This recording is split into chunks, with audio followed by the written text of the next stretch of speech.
Welcome back to the Be Code by Tiffany. I'm Tiffany Antosi, female empowerment coach, creator of the Be Code, and the woman here to remind you that confidence is not something you're born with.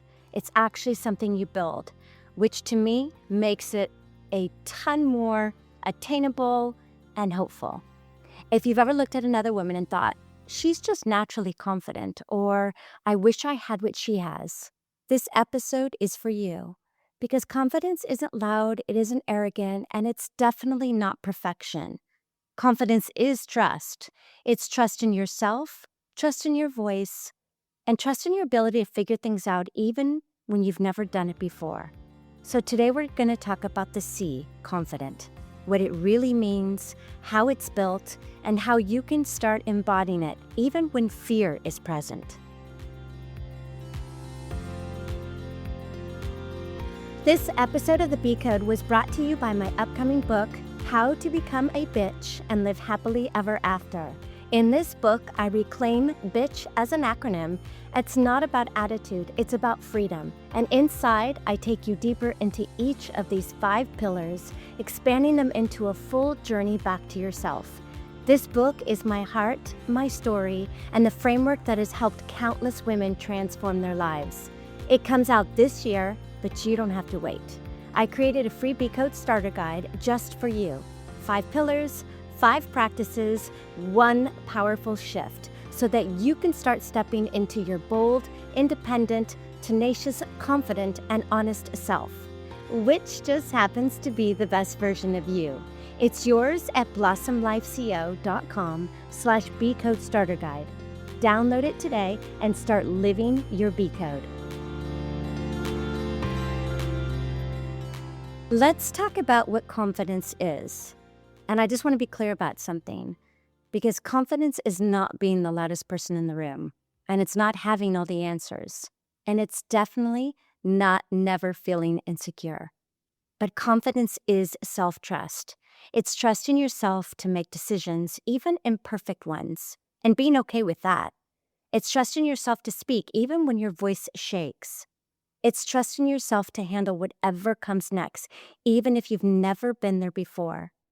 Confidence doesn't say, oh, nothing will go wrong. Confidence says, if something does go wrong, I'm not going to abandon myself. And confidence is quiet sometimes. It's grounded, it's rooted, and it looks like maybe setting boundaries without over-explaining, or walking away without needing closure, or saying no without guilt, or saying yes without needing permission. Confidence is not about proving anything to anyone else. It's about no longer needing approval to feel safe being you. And here's the part that I want you to really hear. You don't build confidence by waiting until you feel ready. Good luck with that one, because you'll never feel ready. You build confidence by showing up before you even feel ready and realizing you survived.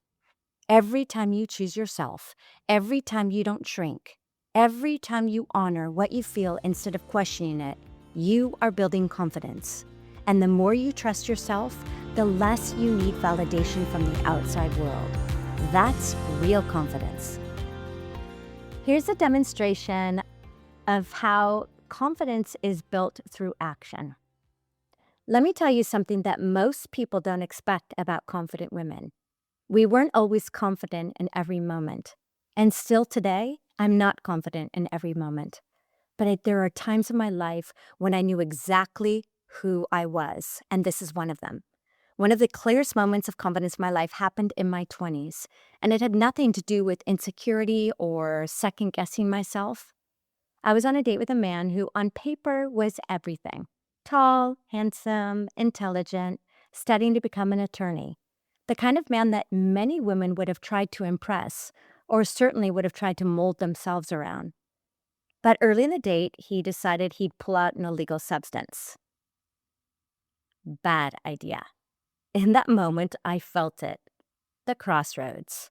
I could have ignored it, I could have stayed quiet, and I could have told myself that it wasn't a big deal.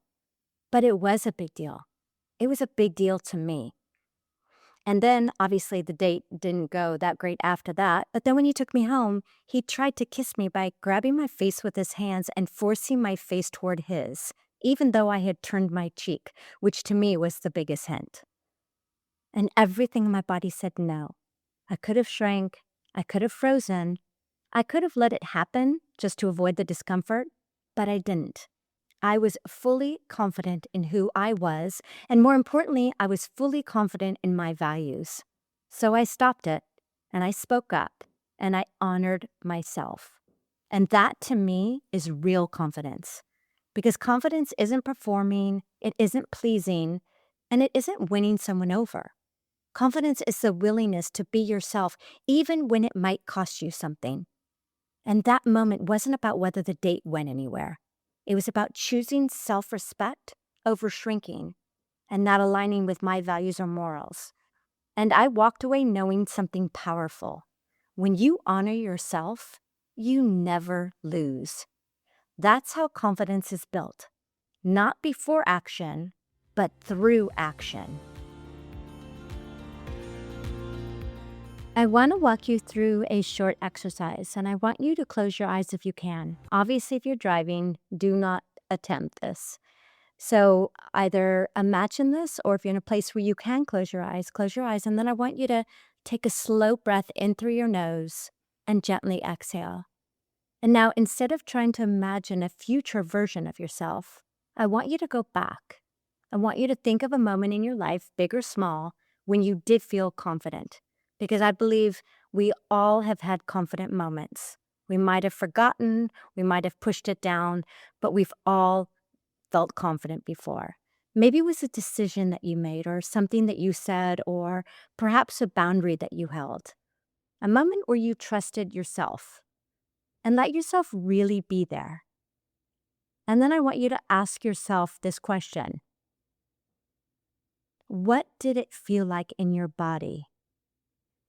And notice where that feeling lives. Is it your chest, your shoulders, your breath, your posture? Stay with it for a few seconds. That feeling is not gone. It didn't disappear.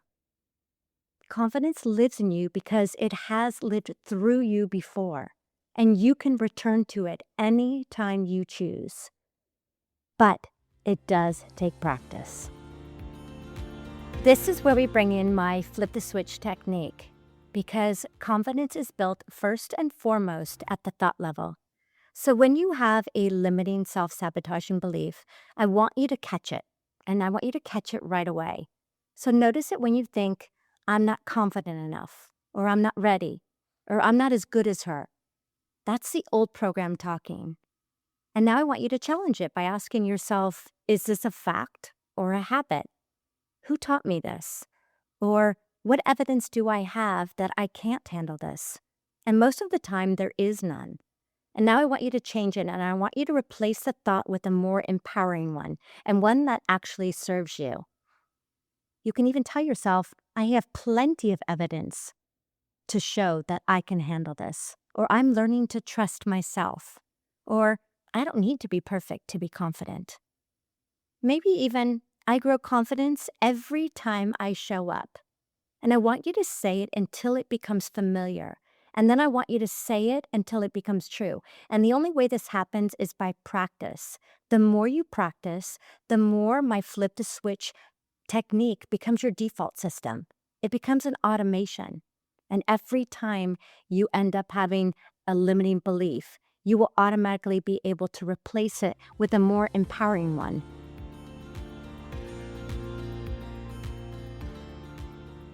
My intention for you is this, that you stop waiting to feel confident before you live your life, that you stop thinking confidence is something that you're missing, and start recognizing it as something that you've already touched, felt, and lived before.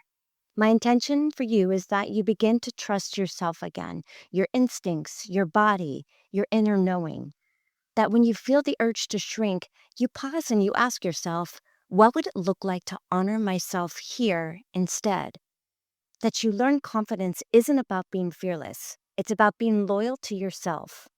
Loyal to your values, loyal to your boundaries, loyal to the quiet voice inside of you that says, "This matters to me." My intention is that you give yourself permission to take up space without apologizing, without over explaining, without needing to be chosen first. And that you remember this. Every time you choose yourself, even in small ways, you are strengthening your confidence. You don't become confident by getting it right.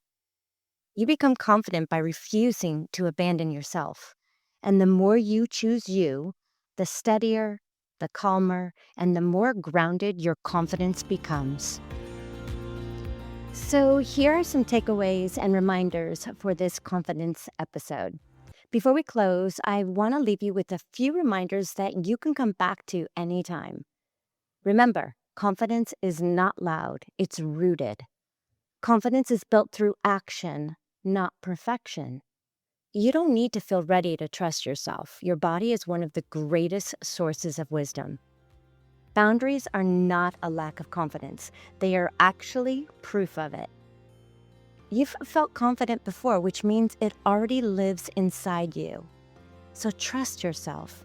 Every time you honor yourself, you strengthen your self-trust. So let these reminders anchor you the next time that doubt creeps in. And I want you to know that you're not broken. You don't need fixing. What you need is remembering. Remembering how to tap into your worth, your voice, your power. And that's what we're going to do here together, here on this podcast. Because you are the heroine of your own story. I'm just here to remind you. So I hope you tune in and join me every other week to get your dose of truth, empowerment, and perhaps a gentle nudge to become the woman you were always meant to be.